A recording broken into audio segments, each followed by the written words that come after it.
श्री स्वामी समर्थ. नमस्कार. पुन्हा एकदा तुमच्या सर्वांचे आपल्या चॅनलमध्ये खूप खूप स्वागत आहे. स्वामी महाराजांच्या कृपेने तुमच्या सर्व चांगल्या इच्छा पूर्ण हो आणि तुमच्या आयुष्यामध्ये जे काही दुःख अडचणी आहेत ते सर्व दूर हो, हीच मी महाराजांच्या चरणी प्रार्थना करते आणि आजच्या व्हिडिओला सुरुवात करते. तर आता आपला चैत्र महिना सुरू झालेला आहे. आता गुढीपाडवा झालेला आहे आणि गुढीपाडव्यापासून चैत्र नवरात्री सुरू होतं. तर हे चैत्र नवरात्र सुरू झालेलं आहे. तर या चैत्र नवरात्रामध्ये कुलदेवीची अखंड कृपा आपल्यावरती राहण्यासाठी अतिशय उच्च कोटीची सेवा करायची आहे. आपल्याला आपल्या जीवनातील अडचणी दुःख दूर होतील. कारण जर कुलदेवी आपल्यावरती प्रसन्न असेल तर आपल्याला कुलदेवीचा आशीर्वाद मिळत असतो आणि तो अगदी भरभरून मिळत असतो. नवरात्र हे 4 असतात पहा. त्यातली त्यात 4 नाही 5 असतात. 2 गुप्त नवरात्र असतात आणि 3 हे आपले नवरात्र जे आपण साजरी करतो ते असतात. तर एक शारदीय नवरात्र जे असतं, परत त्यानंतर त्या नवरात्रीला शारदीय नवरात्रीला आपण घट वगैरे बसवतो आणि त्यावेळेला जे नवरात्र असतं ते शारदीय नवरात्र असतं जे अश्विन महिन्यामध्ये येतं. त्यानंतर एक पौष महिन्यामध्ये नवरात्र येतं, शाकंभरी नवरात्र, आणि तेही आपण साजरी करतो. त्यानंतर आता हे चैत्र नवरात्री आहे ते पण आपण साजरी करत असतो. आणि तर ह्या साजरी जे नवरात्र करत असतो त्या नवरात्रीमध्ये आपल्याला सेवा करायच्या असतात आणि त्या सेवा केल्या तर कुलदेवी आपल्यावरती प्रसन्न होते आणि कुलदेवीचे आपल्याला भरभरून असे आशीर्वाद लागत असतात. पहा, एक माघ महिन्यामध्ये असतं नवरात्र ना, ते गुप्त नवरात्र असतं. त्यानंतर आषाढ महिन्यामध्ये जे नवरात्र असतं तेही गुप्त नवरात्र असतं. त्याचे तर आपल्याला भरभरून असे लवकर झटकीपट आपल्याला त्याचे रिझल्ट मिळत असतात. पण आपल्याला ते नवरात्रामध्ये आपण काही सेवा करत नाही, म्हणजे करण्यात येत नाहीत कधी कधी. तर त्यामुळेच आता आपल्याला हे जे नवरात्र आहे तर ह्या नवरात्रामध्ये आपल्याला कुलदेवीची सेवा करायची आहे. तर आता सगळ्यांना तर आपल्याला माहीतच आहे, सर्वात अतिशय उच्च कोटीची सेवा म्हणजे दुर्गा सप्तशती पाठ. आता दुर्गा सप्तशतीचा पाठ जो आहे तो कसा करायचा, तर जे दुर्गा सप्तशती पुस्तक आहे तर जे तो ग्रंथ आहे दुर्गा सप्तशतीचा, तो संपूर्ण जेव्हा आपण पहिल्यापासून सुरू करतो प्रार्थनापासून वाचायला, प्रार्थना झाल्याच्या नंतर मग आपण अवतरणिका, पाठविधी, मंगलाचरण, श्री दुर्गा अष्टोत्तर, नामस्तोत्र, अथ देव्या कवचम इथपासून आपण परत सुरू करतो. म्हणजे हे जे दुर्गा सप्तशती आपली प्रार्थना झाली की आपण अवतरणिका वाचत नाही, पाठविधी वाचत नाही, मंगलाचरण वाचत नाही आणि डायरेक्ट मग आपण हे दुर्गा अष्टोत्तर, नामस्तोत्र पण आपण वाचत नाही, पण अथ देव्या कवचनपासून परत आपण सुरुवात करतो वाचण्यासाठी. मधलं वाचलं तरी पण चालतं किंवा वाचण्याची एवढी गरज नसते. आपण प्रार्थनापासून सुरुवात केली की डायरेक्ट अथ देव्या कवचम स्तोत्र इथपासून जी सुरुवात केली तर मग आपलं हे पूर्ण देव्या कवचम झाल्याच्या नंतर अथ अर्गला स्तोत्रम वाचतो, अथ किलक स्तोत्रम वाचतो, रात्री सुक्त वाचतो आणि मग आपलं श्री दुर्गा सप्तशती पाठ सुरू होतो. तर त्याचे आपण 1 ते 13 अध्याय वाचतो. नंतर आपण तंत्रोक्त देवी सूक्त, प्राधानिक रहस्य, वैकृतिक रहस्य, मूर्ती रहस्य आणि देव्यापराध क्षमापन स्तोत्र इथपर्यंत आपला संपूर्ण पाठ सुरू होतो.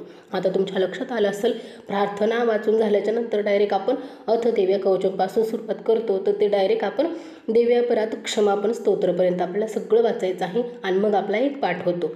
तर आता ही अतिशय उच्च कोटीची दुर्गा सप्तशतीची सेवा आहे आणि ह्या चैत्र नवरात्र म्हणजेच आपण जर पौर्णिमेपर्यंत, आता नवरात्रातच 14 आपल्याकडून पाठ झाले पाहिजेत, पण आपल्याकडून पूर्ण 9 दिवसांमध्ये आपले 14 पाठ तर 2 वेळा बसलं तर आपले जास्त होतात. पण आता समजा रोज एकच आपण पाठ केला तर अशा एक पाठ रोज एक पाठ रोज एक पाठ अशा पद्धतीने जर केलं तर आपल्या पौर्णिमापर्यंत 14 पाठ बरोबर होऊन जातात. मग आपल्याला 14 पाठ करायचे असतात. तर ह्याचं आपल्याला फळ असं भरभरून भेटत असतं पहा. त्यासाठीच आपली कुलदेवी आपल्यावरती जर नाराज असेल किंवा कुलदेवीची आपल्याकडून सेवा राहत असेल किंवा काही आपल्याकडून सेवा चुकत असेल तर आपण ही सेवा केली ना तर आपल्या कुलदेवीचा आपल्याला कृपा आशीर्वाद लाभेल आणि हे 14 पाठ करायचे असतात. मी आता सांगितलं तर हे पाठ आपण केंद्रामध्ये पण करत असतात. गुढीपाडव्यापासूनच हे चैत्र नवरात्र सुरू होत असतं आणि मग हे गुढीपाडव्यापासून आपल्या केंद्रामध्ये पण घेतलं जातं आता गुढीपाडवा आज आहे तर उद्या आता स्वामी महाराजांची जयंती आहे. तर हे जे सुरू होतात ना, हे स्वामी महाराजांच्या प्रकट दिन वगैरे, आता हे आपले सगळे सण सुरू झालेले आहेत. पण आता हे नवरात्र आहे तर ह्या नवरात्रामध्ये आपल्याला 14 दुर्गा सप्तशती पाठ करण्याचा भरभरून असा लाभ असतो आणि त्याचं आपल्याला फळ पण त्याच पटीने भेटत असतं. त्यासाठी आपल्याला दुर्गा सप्तशती पाठ करायचे आहे. या व्यतिरिक्त आपण की आपल्या घरामध्ये श्रीयंत्र असेल तर आपण त्याच्यावरती कुंकुमार्चन करू शकतो. श्रीयंत्र नसेल तर तुम्ही देवीचं टाक आहे त्या देवीच्या टाकावरती करू शकता किंवा जी मूर्ती आहे देवीची त्या मूर्तीवरती करू शकता. तुम्हाला तुमच्या घरामध्ये जे कुलदेवीचं तुमच्याकडे आहे त्याच्यावरती तुम्ही आपण कुंकुमार्चन करू शकतो. तेच कुंकू आपण घरातल्या कुलस्त्रीने कपाळी लावायचं असतं. घरातील लहान मुलांना इतर व्यक्तींना पण ते कुंकू द्यायचं असतं. ते कुंकू आपलं कपाळी लावल्यानंतर आपलं जे इथे आपण मध्ये भागी कुंकू कपाळाला लावतो आपलं शांत होतं, प्रगती होते.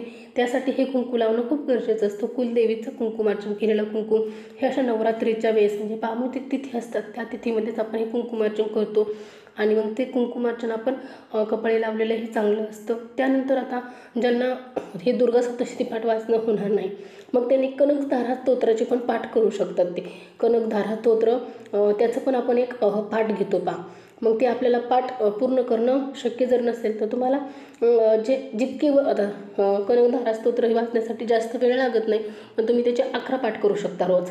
जरी हे दुर्गा सप्तशती तुमच्याकडून वाचून नाही झालं तरी मग तुम्ही ते कनकधारा स्तोत्राचे 11 पाठ करू शकता. नाहीतर मग तुम्ही श्रीसूक्त जे आहे श्रीसूक्तम तुम्ही 16 वेळा म्हणायचं आणि 16व्या वेळी डायरेक्ट आपल्याला त्याची फलश्रुती म्हणायची आहे. 16 वेळा फक्त श्रीसूक्तमच वाचायचं. तुम्ही प्राकृतमध्ये संस्कृतमध्ये कोणत्याहीमध्ये तुम्ही वाचू शकता. एकदम छोट्या छोट्या सेवा आहेत त्या देवीच्या किंवा मग लक्ष्मी प्राप्तीसाठी आपण महालक्ष्मी अष्टक म्हटलं जातं तर त्याचं तुम्ही पाठ करू शकता.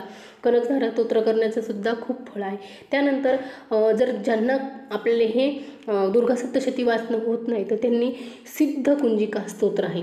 सिद्धकुंजिका स्तोत्रेला भरपूर असं महत्त्व आहे. सिद्धकुंजिका स्तोत्र जेव्हा आपण कुलदेवीचा म्हणजे दुर्गा सप्तशतीचा पाठ करतो तेव्हा आपण क्षमापण स्तोत्राच्या अगोदर सिद्धकुंजिका स्तोत्र एकदा आपण वाचत असतो. मी आधी सांगायला विसरले तर हे सिद्धकुंजिका स्तोत्राचे सुद्धा तुम्ही 11 पाठ 16 पाठ म्हणजे 11 वेळा 16 वेळा 21 वेळा तुम्ही रोज करू शकता. त्याचं तुम्हाला दुर्गा सप्तशती पाठ केल्यासारखंच फळ मिळतं. मग आता तुम्हाला ते शक्य जर सिद्धकुंजिका स्तोत्र झालं तर ते तुम्ही ते करा. तेही नित्यसेवेच्या पुस्तकामध्ये आहे. सिद्धकुंजिका स्तोत्र तुम्ही नित्यसेवेच्या पुस्तकामधून सुद्धा वाचू शकता. नाहीतर मग मी सांगितलं तसं कुंकुमार्चन करायचं कुलदेवीचं आणि ते कुंकू आपण कपाळी लावायचं. ते तर सगळ्यांनाच करायचं आहे. आवर्जून म्हणजे करायचं आहे. पण कुणी कनकधारा स्तोत्र वाचा किंवा कुणाला श्रीसूक्तम वाचण्यासाठी ते शक्य असेल तर ते करा. म्हणजे ज्यांना दुर्गा सप्तशती पाठ करणं शक्य नाही त्यांनी यातली कोणती पण एक सेवा केली तरी पण ती तुम्हाला त्याचं फळ मिळून देईल. त्यासाठी म्हणजे मेन असं आहे की या नवरात्रामध्ये आपण कुलदेवीची काहीतरी सेवा करणं गरजेचं आहे.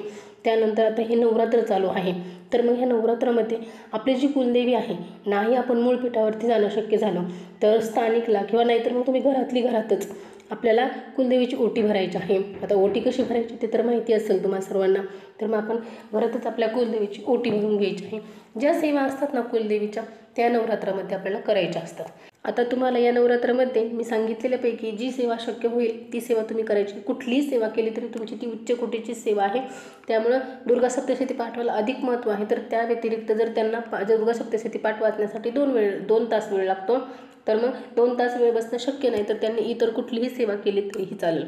मग तुम्हाला जी शक्य होईल ती तुम्ही सेवा करू शकता.